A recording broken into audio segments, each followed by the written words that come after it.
महोदय, नेता प्रतिपक्ष ने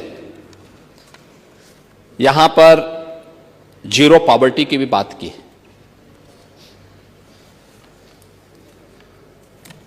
आप लोगों को कुछ शब्द आप लोगों के ऐसे रटे रटाए हैं जिसको आप हमेशा बोलेंगे ही, जैसे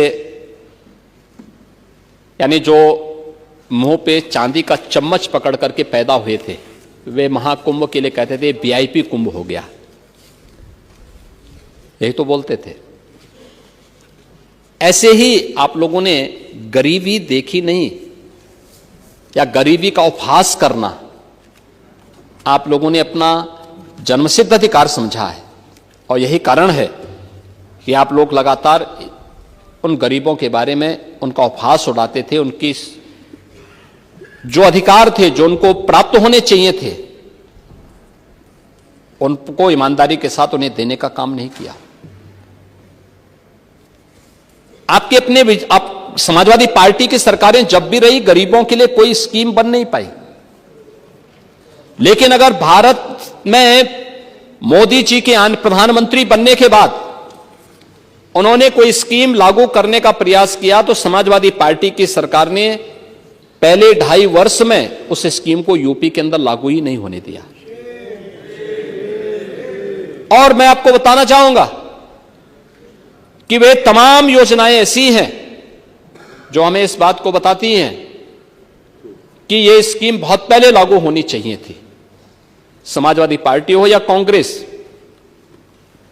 प्रधानमंत्री आवास योजना में अब तक देश के अंदर 4 करोड़ गरीबों के आवास बने हैं 2014 से। उसके बाद उत्तर प्रदेश में 2017 के बाद 56 लाख गरीबों के एक आवास बनाए जा चुके हैं।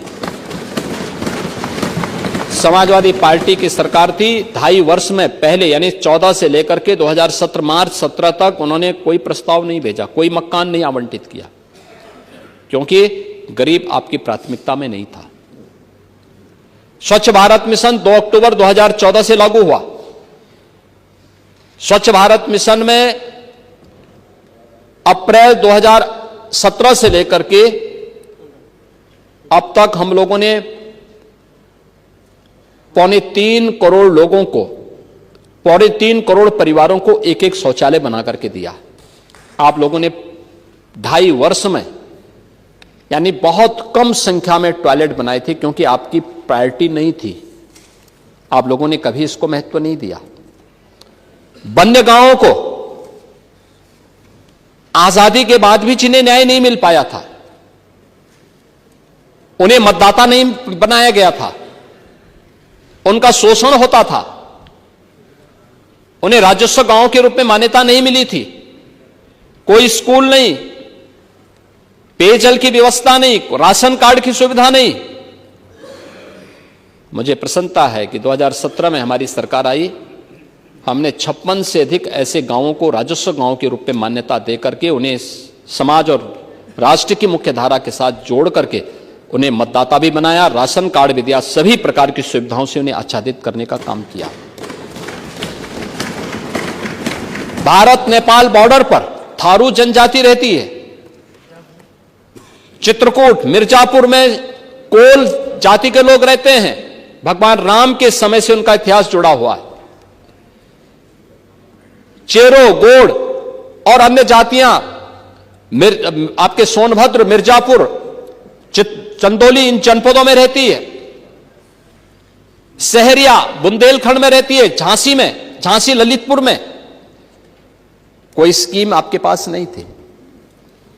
मुसर, कुशीनगर से लेकर के महाराजगंज, कुशीनगर से लेकर के आपके सोनभद्र तक एक बड़ी आबादी निवास करती थी।